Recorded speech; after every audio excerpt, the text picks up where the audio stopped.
السلام علیکم ورحمۃ اللہ وبرکاتہ۔ بسم اللہ والحمد للہ والصلاة والسلام علی رسول اللہ وبعد۔ قال اللہ تعالی فی القرآن المجید والفرقان الحمید، اعوذ باللہ من الشیطان الرجیم، بسم اللہ الرحمن الرحیم۔ فمن زحزح عن النار وادخل الجنۃ فقد فاز۔ ہر طرح کی تعریف اور توصیف، بڑائی اور بزرگی رب کائنات کے لیے، اور لاکھوں کروڑوں درود و سلام جناب محمد رسول اللہ صلی اللہ علیہ وسلم پر۔ محترم حضرات و خواتین، یہ بات کسی سے مخفی نہیں ہے کہ ہر شخص کی یہ خواہش ہوتی ہے کہ وہ اپنے اصلی منزل مقصود پر پہنچ جائے، اور ایک مسلمان شخص چاہے مرد ہو یا عورت، اس کو یہ پتہ ہے منزل مقصود جنت ہے۔ تو جو شخص دنیا میں رہ کر جنت کا حصول کر لے، اسی کے لیے اصل کامیابی ہے۔ لیکن اگر کسی کو یہ پتہ ہو کہ منزل مقصود کے راستے میں کچھ رکاوٹیں آتی ہیں، اس کو یہ پتہ ہے کہ یہ چیزیں ہمیں منزل مقصود تک پہنچنے سے روک سکتی ہیں، تو عقل مند انسان وہ ہوگا جو شروع ہی سے ان رکاوٹوں سے بچنے کی کوشش کرے تاکہ وہ اپنی منزل مقصود تک پہنچ سکے، اور ان رکاوٹوں سے بچنے کے لیے اس کو شروع ہی سے محنت کرنی پڑے گی تاکہ کسی طرح سے کوئی رکاوٹ نہ بن سکے، چونکہ ایک ایسی منزل جو سب سے قیمتی منزل ہو، سب سے عظیم اور اہم منزل ہو، جہاں پر پہنچنا ہی اس کی کامیابی کی دلیل ہو، تو ایسی رکاوٹوں سے بچنے کے لیے پوری کوشش انسان کو کرنی چاہیے۔ اللہ تبارک و تعالی نے قرآن مقدس میں ارشاد فرمایا کہ فمن زحزح عن النار وادخل الجنۃ فقد فاز، کہ جو شخص اپنے آپ کو جہنم سے دور کر لے اور جنت کا مستحق بنا لے، وہی شخص کامیاب ہے، چاہے وہ مرد ہو یا عورت ہو، اور چاہے مرد ہو یا عورت ہو، کوئی بھی ہو۔ اگر جنت کے راستے میں پہنچنے میں کوئی چیز رکاوٹ بنتی ہے تو اس سے اس کو بچنا چاہیے، اس رکاوٹ کو ختم کرنا چاہیے، ایسے رکاوٹ سے اجتناب کرنا چاہیے، اور شروع ہی سے کرنا چاہیے تاکہ آخری وقت پر اس کے لیے کوئی پریشانی لاحق نہ ہو۔ صحیح ترمذی کی روایت، جناب محمد رسول اللہ صلی اللہ علیہ وسلم ارشاد فرماتے ہیں کہ من خاف ادلجا ومن ادلجا بلغ المنزلہ۔ آپ صلی اللہ علیہ وسلم نے فرمایا، حضرت ابو ہریرہ رضی اللہ تعالی عنہ اس کے راوی ہیں، فرماتے ہیں کہ جو شخص ڈرتا ہے وہ شروع رات ہی میں چل دیتا ہے، اور جو شروع رات میں چل دیتا ہے وہ عافیت سے منزل پر پہنچ جاتا ہے۔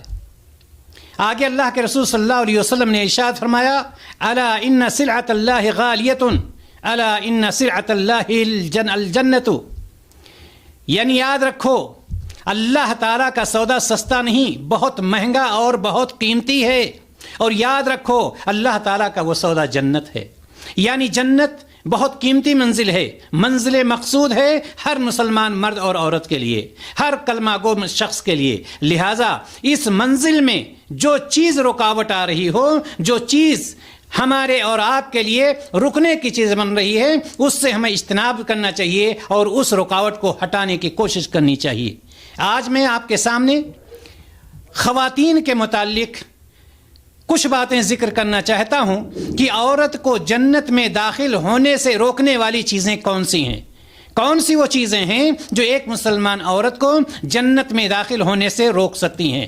لہٰذا بڑے اختصار کے ساتھ خواتین کو یہ سننا چاہیے کہ وہ کون سی چیزیں ہیں جو انہیں جنت میں داخل ہونے سے روک سکتی ہیں، لہٰذا آج ہی سے اس کی تیاری ہی نہیں کریں بلکہ ان امور سے بچنے کی پوری کوشش کریں تاکہ جنت میں داخل ہونے میں کوئی پریشانی نہ ہو سکے۔ پہلی چیز شوہر کی نافرمانی۔ شوہر کی نافرمانی ایک عورت کے لیے جنت میں داخل ہونے سے یہ عمل اس کا روک سکتا ہے۔ جابر بن عبداللہ رضی اللہ تعالی عنہ معروف صحابی بیان فرماتے ہیں کہ عید کے دن میں رسول اللہ صلی اللہ علیہ وسلم کے ساتھ نماز میں حاضر تھا. آپ صلی اللہ علیہ وسلم خطبہ سے پہلے اذان اور اقامت کے بغیر آپ نے نماز پڑھائی. حضرت بلال رضی اللہ تعالی عنہ نے اس کے بعد سہارا دے کر کے آپ کو اٹھایا اور آپ نے خطبہ دیا، واعظ و نصیحت کیا، اور ساتھ ہی ساتھ نبی کریم صلی اللہ علیہ وسلم نے بھلائی کی باتیں یاد دلائیں ان کو. اس کے بعد نبی کریم صلی اللہ علیہ وسلم عورتوں کے پاس تشریف لائے، عورتوں کو بھی واعظ و نصیحت کیا اور ان کو بھی تقوی کے لیے ان کو ترغیب دلائی. اس کے بعد فرمایا اے عورتوں، تم زیادہ سے زیادہ صدقہ و خیرات کیا کرو، تم زیادہ سے زیادہ توبہ و استغفار کیا کرو، کیونکہ جہنم کا زیادہ تر ایندھن عورتیں ہی ہوں گی. نبی کریم صلی اللہ علیہ وسلم نے جب یہ بات کہی تو اس وقت ایک عورت جو بیچ میں بیٹھی ہوئی تھی، وہ عورت کھڑی ہوئی، اس کے چہرے کا رنگ بدلا ہوا سیاہ تھا. اس نے پوچھا اللہ کے رسول صلی اللہ علیہ وسلم ایسا کیوں ہے؟ تو آپ صلی اللہ علیہ وسلم نے اس عورت سے فرمایا اس لیے کہ تم بہت زیادہ شکایت کرتی ہو، بہت زیادہ شکایت کرنے والی ہوتی ہو، شوہر کی نافرمانی کرنے والی ہوتی ہو. تو آپ صلی اللہ علیہ وسلم نے جب یہ جواب دیا، عورتوں نے فوراً اپنے زیورات نکال کر کے صدقہ کرنا شروع کر دیا، اور حضرت بلال رضی اللہ تعالی عنہ اپنے کپڑے میں لیتے جا رہے تھے اور عورتیں کنگن نکال کر کے، بالیاں نکال کر کے صدقہ کرتی جا رہی تھی. تو پہلی بات یہ کہ شوہر کی نافرمانی، یہ چیز، یہ عمل ایک عورت کو جنت میں جانے سے روک سکتا ہے. اسی طرح شوہر کی ناراضگی، شوہر کی ناراضگی. حضرت ابو امامہ رضی اللہ تعالی عنہ کی روایت آتی ہے کہ نبی کریم صلی اللہ علیہ وسلم نے ارشاد فرمایا کہ 3 قسم کے لوگ ایسے ہیں جن کی نماز قبول نہیں ہوتی. 3 قسم کے لوگوں کی نماز قبول نہیں ہوتی. ان میں سے ایک وہ شخص جو اپنے آقا سے بھاگ گیا ہو، وہ غلام جو اپنے آقا سے بھاگ گیا ہو یہاں تک کہ وہ پھر واپس آ جائے. اور دوسری چیز کیا ہے؟ دوسرے قسم کے لوگ کون ہیں؟ وہ عورتیں جس کا شوہر ناراض ہو کر رات گزارے. وہ عورت جس کا شوہر ناراض ہو کر کے رات گزارے، اس کی بھی نماز قبول نہیں کی جاتی ہے. اللہ تبارک و تعالیٰ اس کو قبول نہیں فرماتا ہے. اور ساتھ ہی ساتھ وہ امام، وہ قوم کا امام جسے لوگ ناپسند کرتے ہوں. یہ 3 لوگ ایسے ہیں جن کی نماز قبول نہیں ہوتی. ان میں سے ایک وہ عورت ہے جس کا شوہر رات گزارے اس حالت میں کہ وہ ناراض تھا. ایسی عورت کی نماز قبول نہیں ہوتی. اور جب نماز قبول نہیں ہوتی تو وہ عورت جنت میں داخل کیسے ہو سکتی ہے؟ معلوم یہ ہوا کہ شوہر کی ناراضگی بھی اس کے لیے جنت میں رکاوٹ کا سبب بن سکتی ہے. اسی طرح سے تیسری چیز، شوہر کو تکلیف دینا. شوہر کو تکلیف دینا یہ چیز بھی جنت میں رکاوٹ کا سبب بن سکتی ہے. حضرت معاذ بن جبل رضی اللہ تعالیٰ عنہ سے مروی ہے کہ رسول اللہ صلی اللہ علیہ وسلم نے فرمایا کوئی عورت اپنے شوہر کو تکلیف دنیا میں نہ دے. کیا فرمایا آپ صلی اللہ علیہ وسلم نے؟ کہ کوئی بھی عورت دنیا میں اپنے شوہر کو تکلیف نہ دے. اس لیے کہ جب بھی کوئی عورت دنیا میں اپنے شوہر کو تکلیف دیتی ہے تو حور عین میں سے اس کی ایک بیوی، اس شوہر کی ایک بیوی جو جنت میں ہے، جس کو حور عین کہا جاتا ہے، وہ کہتی ہے اللہ تجھے ہلاک کرے، اسے تکلیف نہ دے. وہ کیا کہتی ہے؟ اللہ تجھے ہلاک کرے، اسے تکلیف نہ دے، وہ تیرا مہمان ہے، وہ بہت جلد چھوڑ کر میرے پاس آ جائے گا، یعنی جنت میں آ جائے گا. یعنی شوہر کو تکلیف دینے سے ممانعت، اس بات پر یہ حدیث دلالت کرتی ہے. تو معلوم یہ ہوا کہ شوہر کو تکلیف دینا، بلا وجہ تکلیف دینا، یہ چیز بھی جنت میں رکاوٹ بن سکتی ہے ایک مسلمان عورت کے لیے. نمبر 4، شوہر کی ناشکری. شوہر کی ناشکری. رسول اللہ صلی اللہ علیہ وسلم نے ارشاد فرمایا کہ قیامت کے دن اللہ تبارک و تعالی اس عورت کی طرف نہیں دیکھے گا، اس عورت کی طرف دیکھے گا ہی نہیں جو اپنے شوہر کی شکر گزار نہ ہو، یعنی جو ناشکری کرتی ہو. حالانکہ وہ اپنے شوہر سے بے نیاز نہیں ہو سکتی ہے. علامہ البانی نے اس حدیث کو صحیح قرار دیا ہے اور نسائی کی روایت ہے. اسی طرح سے ایک روایت میں اور آتا ہے کہ اللہ کے رسول صلی اللہ علیہ وسلم نے فرمایا کہ جہنم کا مشاہدہ کیا تو آج کی طرح اس سے پہلے کبھی بھی دل کو دہلا دینے والا منظر میں نے نہیں دیکھا تھا.